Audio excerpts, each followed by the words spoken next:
நம்ம 5 இயர் பேபிக்கான ஒரு frock ready பண்ண போகிறோம். அதுக்கு வந்து அவங்களோட டாப், அதாவது மேலே இருக்கிற அந்த டாப் ஹைட் வந்து 11.5 ரெடி இன்ச். ஸோ மேலே ஷோல்டருக்கு 1/2 இன்ச், கீழே வந்து பாட்டம் ஜாயின்ட்ருக்கு 1/2 இன்ச் செஞ்சு நான் 12 இன்ச் ஒரு வந்து கிளாத் எடுத்திருக்கேன். கிளாத் எடுத்துகிட்டு ஷோல்டர் வந்து 5.5ம் அம்கோலும் 5.5 வந்து வச்சுக்கோங்க.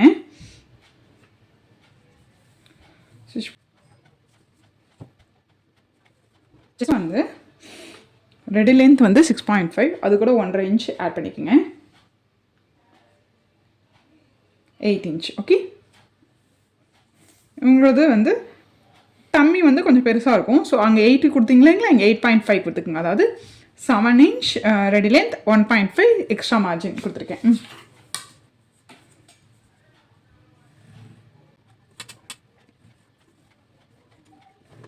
லாஜிக்கல் லைட்டாக அப்படி கர்வ் பண்ணி எடுத்துக்கங்க.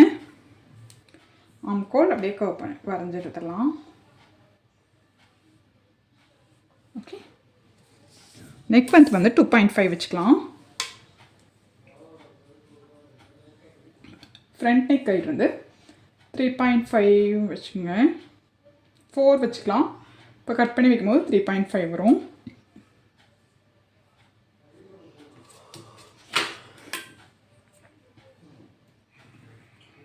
இந்த ஸ்லீவோட இந்த ஃப்ராக்கோட ஸ்லீவ் அந்த ஷோல்டர் வந்து நம்ம மெயின் கிளாத்தில் வைக்க போகிறதில்ல, லேஸ் கொடுக்க போகிறோம். ஸோ ஷோல்டர் இல்லாமல் தான் கட் பண்ண போகிறோம். ஃப்ரண்ட்டு வந்து லைட்டாக அப்படி கர்வ் பண்ணுற மாதிரி கொடுத்துக்குங்க. லைட்டாக அப்படி கர்வ். ஓகே, மேலே இருக்கிறது வேண்டாம், கீழே இருக்கிறது. ஓகே, ட்ரான்ஸி நெக்கில் எப்படி கட் பண்ணுவோமோ அந்த மாதிரி இப்படி லைட்டாக இந்த நெக்லேருந்து கொஞ்சம் கீழே 1/2 இன்ச்சுக்கு இப்படி கொண்டு இப்படி கட்டுருங்க. பேக் நெக்கு இந்த கர்வ் இல்லாமல் இப்படி ஸ்ட்ரைட்டாக இங்கேருந்து இந்த போய் இப்படி ஸ்ட்ரைட்டாக எடுத்துருங்க. ஓகே, இந்த நெக் இப்படி ஸ்ட்ரைட்டாக எடுத்துருங்க. பேக் நெக் வந்து நம்ம ஹைட் கம்மியாக இருந்தால் போதும். 3 இன்ச் ரெடி லென்த், 3.5. ஓகே, இங்கே லைன் பண்ணியிருக்கேன் பார்த்தீங்களா, இங்கேருந்து ஸ்ட்ரைட்டாக எடுத்துருங்க. ஓகே, இப்போ ஓகே கட் பண்ணி காமிக்கிறேன். ஃபஸ்ட்டு பேக் நெக் எடுத்துடலாம்.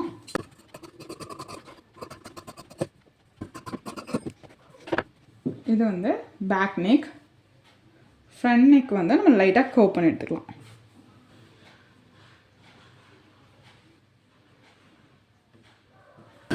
ஆம்கோலுமே கொஞ்சம் குழஞ்சி எடுத்துக்கலாம்.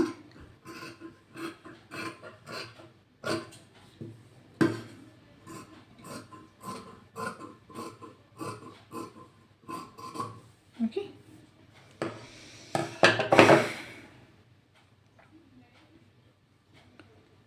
ஓகே, ஃப்ரண்ட்டுக்கு இப்படி கர்வ் பண்ணி வரும், அதுக்கு ஸ்ட்ரைட்டாக வரும். இது வந்து மெயின் பீஸில் கட் பண்ணி எடுத்துகிட்டு வந்துட்டு நம்ம வந்து எப்பவும் போல் நெக்கையும் லைனிங்கையும் சுற்றி அடிச்சிடலாம். ஃபஸ்ட் மெயின் பீஸில் வந்து கட் பண்ணி எடுத்துகிட்டு வந்துடலாம். இப்போ வந்து நம்ம ஃப்ராக்கோட டாப் பார்ட் ஸ்டிச் பண்ணிடலாம். அதுக்கு வந்து இப்படி வரைஞ்சிருக்கோம் இல்லைங்களா, இது வந்து இதே மாடல் வந்து நான் வந்து ஸ்ட்ராப் அந்த ஷோல்டர் வந்து ஒரு லேஸ் வைக்கிறேன். ஆல்ரெடி சாரியில் லேஸ் இருந்ததுக்கு லேஸ் வைக்கிறேன். இதே மாடலில் நம்ம மேலே ஷோல்டர் வைக்கிறதுக்கு பதிலாக ட்ரான்ஸி நெக், அதாவது இது வந்து மெயின் பீஸ் வச்சுட்டு இதுக்கு கான்ட்ராக்டாக நம்ம ஏதாவது நெட் கிளாத் வச்சு அதை வந்து நெட் கிளாத்தில் லைனிங் கொடுக்காம மேலே வச்சாலும் அழகாக இருக்கும். அந்த மாதிரி ஃப்ராக் ஸ்டிச் பண்ணலாம். ஆக்சுவலாக நான் அந்த மாதிரி ஐடியா வச்சுருந்தேன், பட் அதை விட இது எனக்கு ரொம்ப அழகாக இருக்கிற மாதிரி இருந்தது. இது சாரியோட ஒரு பார்டர் இது. ஓகே, 2 வகையான பார்டர் இருக்கு இல்லைங்களா, இது ஒரு இந்த பார்டர் தான் நான் ஷோல்டருக்கு வைக்க போகிறேன். இது 1.5 இன்ச் வித் இருக்குது. இது அப்படியே ஷோல்டருக்கு வச்சா அந்த லேஸில் பின்னாடி இருக்குது இல்லைங்களா, அதெல்லாம் குழந்தைகளுக்கு கொஞ்சம் ரஃப்பாக இருக்கும். அதனால் நான் என்ன பண்ண போகிறேன்னா,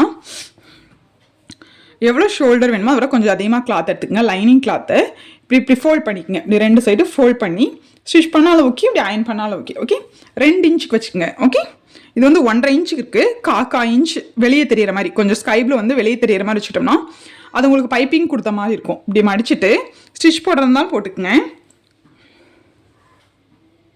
இப்போ இது மேலே வந்து இந்த எண்ட்லையும் நம்ம ஸ்டிச்சஸ் போட்டு எடுக்க போகிறோம். ஸ்டிச்சஸ் போட்டு எடுத்துட்டோம்னா நமக்கு லேஸ் வந்து கொஞ்சம் பட்டையாகவும் கிடைக்கும், பைப்பிங் இதுக்கு மேட்சாகவும் இருக்கும். ஓகே, இப்போ இது மாதிரி ஸ்டிச் பண்ணி எடுத்துடலாம். ஓகே, நம்ம இருக்கும்போது பின்னாடி உங்களுக்கு வந்து லைனிங் இருக்கும்போது குழந்தைக்கு வந்து சாஃப்டாக இருக்கும், பின்னாடி எதுவும் குத்தாது. ஓகே, இது இப்படி வச்சுக்கலாம். ஓகே, இப்படி வச்சுக்கோங்க. இந்த ஃபோல்ட் பண்ணி வைக்கிறது இப்படி வச்சுட்டு பின்னாடி இப்படி வச்சுக்கோங்க. ஓகே, புரிஞ்சுதுங்களா?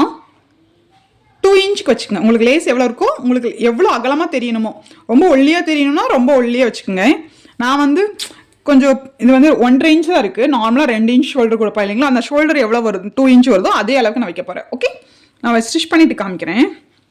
இந்த மாதிரி ரெடி பண்ணிவிட்டு அதுக்கப்புறம் இந்த நேர் எப்படி அட்டாச் பண்ணுறதுன்னு உங்களுக்கு சொல்கிறேன். இந்த நல்ல பக்கத்து மேலே லைனிங் நம்ம கட் பண்ணி வச்சுருக்கீங்களா, அதை எடுத்து போட்டுட்டு இந்த ஷோல்டர் வைக்கிறது வந்து விசிபிளாக தெரியாமல் இருக்கணும்னா இது இப்போ வந்து இந்த ஆம்கோல்லேருந்து இந்த ஷோல்டர் எண்ட் ஆகுது இல்லைங்களா, அந்த நேர் இந்த லேஸ் வந்து நல்ல பக்கத்துக்குள்ளே நல்ல பக்கம் உள்ளே இருக்கிற மாதிரி வச்சுக்கோங்க. வச்சுட்டு இந்த நேர் கொஞ்சம் நான் இட விட்டுருக்கேன். கொஞ்சம் மேலே தூக்கிட்டே இருக்கட்டும், அப்போ தான் ஸ்டிச் பண்ணுறதுக்கு ஈஸியாக இருக்கும். ஓகே, எக்ஸஸாக தான் ஸ்டிச் பண்ணியிருக்கோம் இல்லைங்களா. இப்படி வச்சுட்டு இப்போது இங்கேருந்து அப்படியே ஸ்டிச் பண்ணி எடுத்துருங்க. ஓகே, ஸ்டிச் பண்ணி எடுத்துகிட்டு அட்காட் பண்ணிவிட்டு இதை அப்படியே திருப்பிடலாம். அப்படியே திருப்பும் போது இந்த லேஸ் நம்மளுக்கு வச்சது வந்து உங்களுக்கு வந்து ஜாயின் வந்து இன்விசிபிளாக தெரியாது. ஃபஸ்ட்டு நான் உங்களுக்கு ஸ்டிச் பண்ணிவிட்டு அட்காட் பண்ணிட்டு திருப்பி காமிக்கிறேன். இப்போ நான் ஸ்டிச் பண்ணி எடுத்தாச்சு. ஸ்டிச் பண்ணிவிட்டு இதை அப்படியே அட்காட் பண்ணிவிட்டு இதை அப்படியே உள்ளே திருப்பிட போகிறோம். அப்படியே எடுத்துடலாம். லைனிங் வந்து உள்ளே இதை அப்படியே தூக்கி விட்டுருங்க. ஓகே, இதுதான் ஆம்கோல். ஓகே,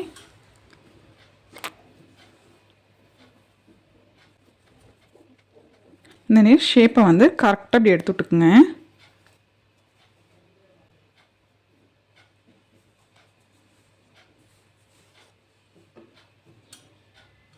லைட்டாக கோவாய் வரும்.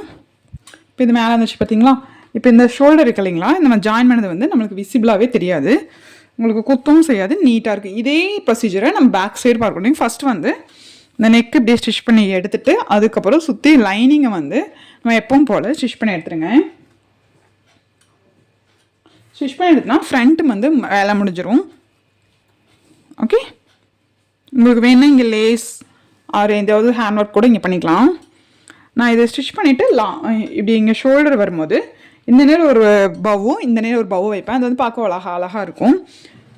பேக் சைட் ஜாயின் பண்ணும்போது நமக்கு இங்கே எவ்வளோ ஹைட் வேணும், 12.5, அதாவது ஷோல்டர் ஜாயின் பண்ணியாச்சு. அப்போ வந்து நம்ம ஷோல்டர் ஜாயின் பண்ணுறதுக்கான கிளாத் வந்து தேவையில்லை. மொத்தம் 12.5 வச்சோம். ரெடி லென்த் 11.5, ஷோல்டர் ஜாயின் பண்ணுறதுக்கு ஒரு 1/2 இன்ச் போக இப்போ 12 வரணும். ஓகே, பேக் சைடு எடுத்துக்கோங்க. 12 எங்கே வருதுன்னு மார்க் பண்ணிக்கோங்க. அதாவது கீழே மட்டும்தான் நம்ம இது ஜாயின் பண்ணுறதுக்கு. ஓகே, பைந்தனே நம்ம ஃபோல்ட் பண்ணணும். ஓகே, ஃபோல்ட் பண்ணிவிட்டு பேக் சைடு வந்து இங்கே வந்து பின்னூசி குத்தி வச்சுக்கோங்க. ஒரு குண்டூசி குத்திடுங்க. ஓகே, இந்த ஹைட்டுக்கு தான் வேணும். ஓகே, நம்மளோட ஷோல்டர் இவ்வளோ இருக்கணும். இங்கே இந்த சைடும் அதே மாதிரி 12 இன்ச் எங்கே வருதுன்னு பார்த்துட்டு மார்க் பண்ணிக்கோங்க. மார்க் பண்ணி அந்த இடத்துல வந்து ஃபோல்ட் பண்ணிக்கோங்க. ஓகே, ஃபோல்ட் பண்ணி ஒரு குண்டூசி குத்தி வச்சுக்கோங்க. இப்போ ஃப்ரண்ட்டுக்கு ஒரு சின்னதாக இந்த மாதிரி பவு வந்து ரெடி பண்ணி இந்த நேர் கீழே இந்த லேஸ்க்கு கீழே அப்படி வச்சுக்கோங்க. இப்படி வச்சு இதை அட்டாச் பண்ணிட்டோம்னா நமக்கு ஃப்ரண்ட் வேலை வந்து முடிஞ்சிடும். அது பேக் மட்டும் ஸ்டிச் பண்ணுறதா உங்களுக்கு காமிக்கிறேன். ஓகே, இருக்கிற பார்ட் கீழே இருக்கிற பார்ட் வந்து நம்ம ப்ளீட்ஸ் வைக்க போகிறோம். ப்ளீட்ஸ் வச்சு மேலே வந்து 17 இன்ச் வித்து வருது, அந்த அளவுக்கு நம்ம வந்து சுருக்கணும். இது நார்மலாக நைஃப் ப்ளீட் தான் வைக்கிறேன். இப்படி கொஞ்சம் கொஞ்சமாக எடுத்து சின்னதாக நிறைய ப்ளீட்ஸ் இப்படி வச்சுருங்க. ஓகே, ப்ளீட்ஸ் வச்சு 17 இன்ச்சுக்கு இதை வந்து நம்ம கரெக்ட் பண்ணிக்கலாம். இதுக்கு லைனிங் வந்து நான் எப்போவுமே லைனிங் வைக்கும் போது பாக்ஸ் ப்ளீட் வச்சிங்கன்னா அந்த கவுன் வந்து உங்களுக்கு நல்லா புஃப்னு நிற்கும். மேலே நைஃப் ப்ளீட் வச்சுட்டு உள்ளே வைக்கிறது எல்லாமே எந்த இதுக்காக இருந்தாலும் குழந்தைகளுக்கு பாக்ஸ் ப்ளீட் வச்சிங்கன்னா லைனிங் வந்து நல்லா புஷ்ஷுன்னு எடுத்து கொடுக்கும். பார்க்குறதுக்கு கொஞ்சம் லுக்கு அழகாக இருக்கும். நான் பாக்ஸ் ப்ளீட் வச்சு எடுத்து வச்சுருக்கேன். இப்போ இதுக்கு மேலே இதை போட்டு ப்ளீட்ஸ் வச்சு நம்ம வந்து மேலே வெயிஸ்ட் வந்து ஜாயின் பண்ணிக்கலாம். இப்போ நம்ம வந்து ப்ளீட்ஸ் எடுத்து வச்சுருக்கோம். கீழே இதுக்குள்ளே நல்ல பக்கத்துக்குள்ளே மேலே டாப் ரெடி பண்ணியிருக்கோம் இல்லைங்களா, அந்த நல்ல பக்கம் உள்ளே இருக்கிற மாதிரி போட்டு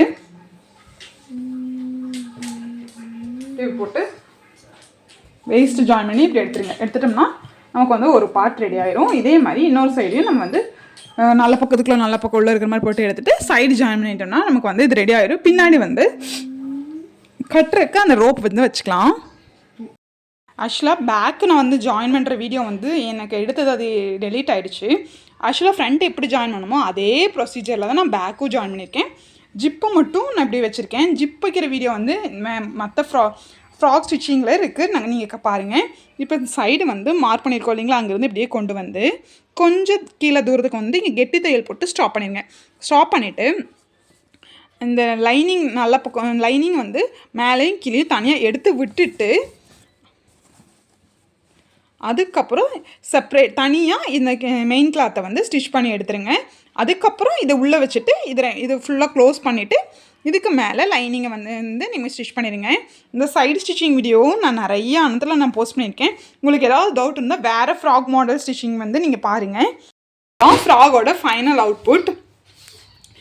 இந்த நெக்குக்கு மட்டும் நான் ஒரு சிம்பிள் ஸ்டோன் செயின் வச்சுட்டு இந்த பவுக்கு நடுவுலையும் அந்த ஸ்டோன் செயின் அட்டாச் பண்ணிட்டேன். பீட் 7000 கம் போட்டு நான் ஒரு 4 இன்ச் ஸ்டிச்சும் பண்ணிடுவேன். இதான் ஃபைனல் அவுட்புட். உங்களுக்கு என்னோடய சேனல் பிடிச்சிருந்தா கண்டிப்பாக சப்ஸ்கிரைப் பண்ணுங்கள். தேங்க்யூ ஃபார் வாட்சிங்.